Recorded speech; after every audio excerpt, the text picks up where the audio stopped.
वंदे मातरम। मैं हूं विनोद कुमार शुक्ला। अड्डा पर आपका स्वागत है।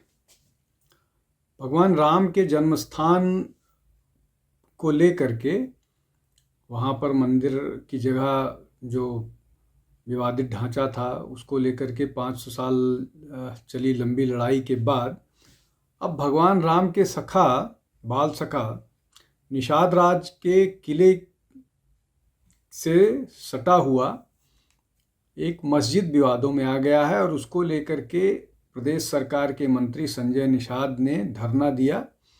लगभग 5 घंटे तक पूरा अस्त व्यस्त वाली स्थिति थी NH पर, और ये मांग की कि जो निषाद राज के किले से सटे हुए वह अवैध मस्जिद बना है उसको वहाँ से हटाया जाए। अब इस तरह के बहुत सारे विवाद लगातार आते रहते हैं।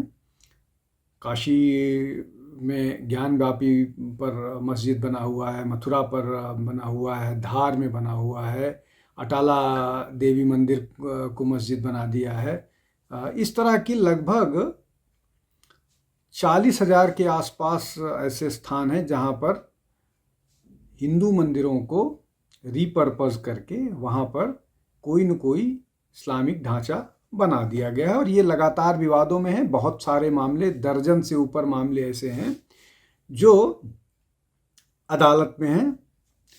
अब चूंकि अदालत में इन सब मामलों को लेकर के वो प्लेसेस ऑफ वर्शिप एक्ट 1991 अड़ंगा लगा हुआ है, इस कारण बहुत सारे मामले जस के तस पड़े हुए हैं और उसमें जवाब सरकार को देना है अदालत को। लेकिन ये जो मामला नया आया है ये एक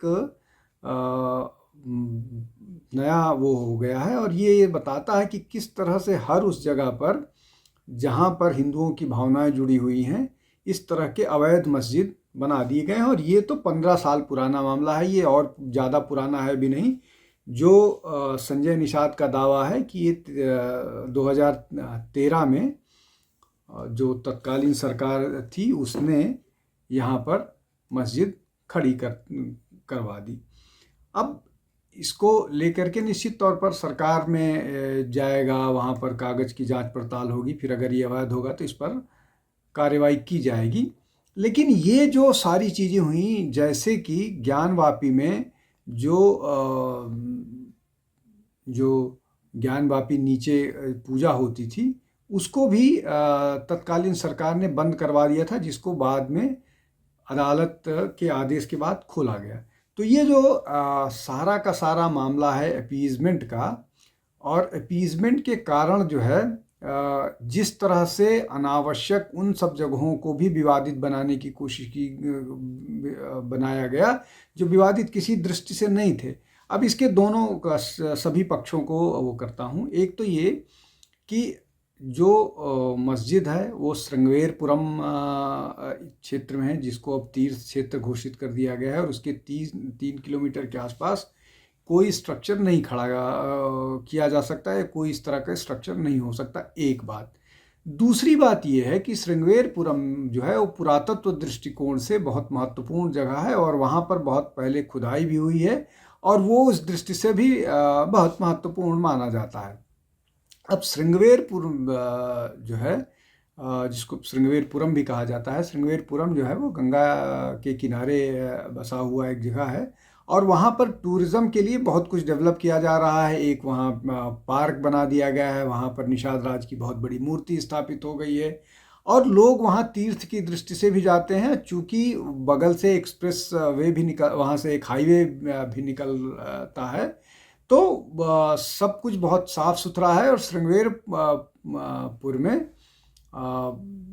और भी बहुत दृष्टि से है। वहाँ पर भगवान राम की बहन का भी एक मंदिर है, शांता का।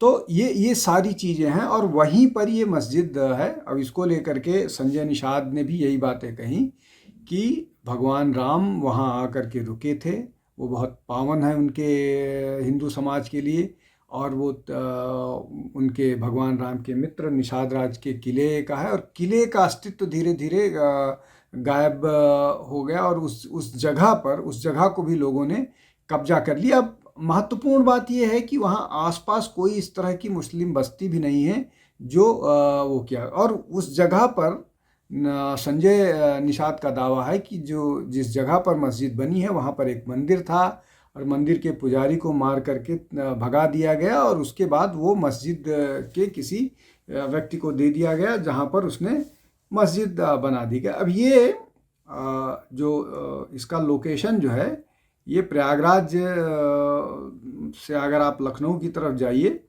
तो रास्ते में श्रृंगेरपुरम पड़ता है। और अभी तो ये बहुत विकसित हो गया है, लेकिन श्रृंगेरपुर जो है वो स्नान के लिए आसपास के लोग जाते हैं और विशेष ओकेजन्स पर ज़रूर जाते हैं वहाँ पर। ये वो वही स्थान है जहाँ भगवान राम ने पहला पड़ाव लिया था, रात्रि विश्राम किया था। रात्रि विश्राम करके यहाँ से गंगा पार किए थे और गंगा पार करके फिर भारद्वाज आश्रम पहुँचे थे। वहाँ उन्होंने भारद्वाज आश्रम से मुलाकात की थी और भारद्वाज आश्रम में ही उनको ये सूचना मिली थी कि दशरथ जी का देहांत हो गया है। तो वहीं पर उन्होंने दशरथ जी का तर्पण भी किया था जो भी। तो इस तरह की बात है कुल मिलाकर के। लेकिन वो जो पूरा का पूरा क्षेत्र है वो न केवल हिंदू श्रद्धा की दृष्टि से महत्वपूर्ण है बल्कि ऐतिहासिक दृष्टि से महत्वपूर्ण है, पुरातात्विक दृष्टि से महत्वपूर्ण है, टूरिज़्म की दृष्टि से महत्वपूर्ण है। और उन सब जगहों पर इस तरह की चीज़ें सिवाय विवाद खड़ा करने के और कोई वो नहीं है। और इसको लेकर के अब चूँकि सरकार में मामला उठा है तो निश्चित तौर पर इस पर बात आगे बढ़ेगी और जानने की कोशिश की जाएगी।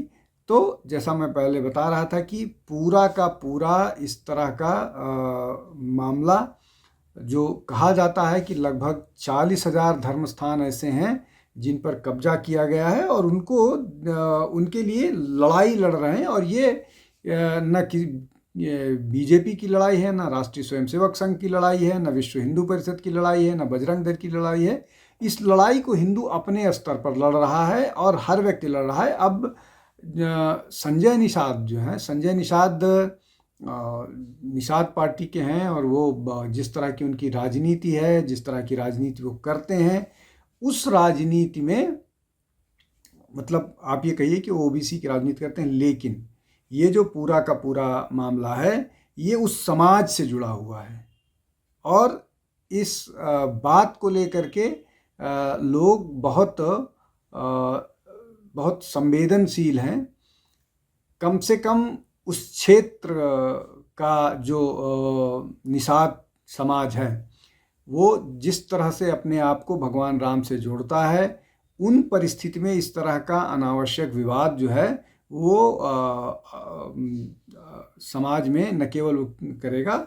और इस तरह की जो राजनीति होती आ रही है स्वतंत्रता के बाद से, जहाँ पर हिंदू जो भावनाएं हैं उनको दरकिनार करके जहाँ पर भी इस तरह की परिस्थितियाँ आए वहाँ पर मुसलमानों को एडवांटेज दिया जाता है। और ये उसी तरह का एक वो है। अन्यथा श्रृंगेरपुर में इस तरह के किसी भी स्ट्रक्चर के होने की और उसको बनवाने की 15 साल 14 साल बाद ये अपने आप में न केवल दुर्भाग्यपूर्ण है बल्कि अनुचित भी है।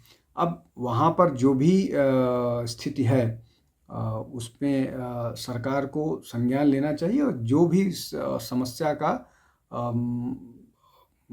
समाधान है उसको किया जाना चाहिए। वो मेला क्षेत्र भी है, वहाँ पर मेला लगता है, भीड़। अभी कुछ दिन पहले वहाँ पर एक बहुत बड़ा सम्मेलन हुआ था, एक संत आए थे जिन्होंने कुछ दिन प्रवचन किया था। तो श्रृंगेरपुर की अपनी महत्ता है, उसका इम्पोर्टेंस है हर दृष्टि से, जैसा मैंने पहले बताया। अब ये जो है जो मतलब वो जो स्ट्रक्चर है उसका कोई ऐतिहासिक स्ट्रक्चर भी नहीं है, 2013 का बना हुआ है। और गंगा के किनारे इस तरह के स्ट्रक्चर का होना अपने आप में दुर्भाग्यपूर्ण है। आज के लिए बस इतना ही। बहुत बहुत धन्यवाद। नमस्कार।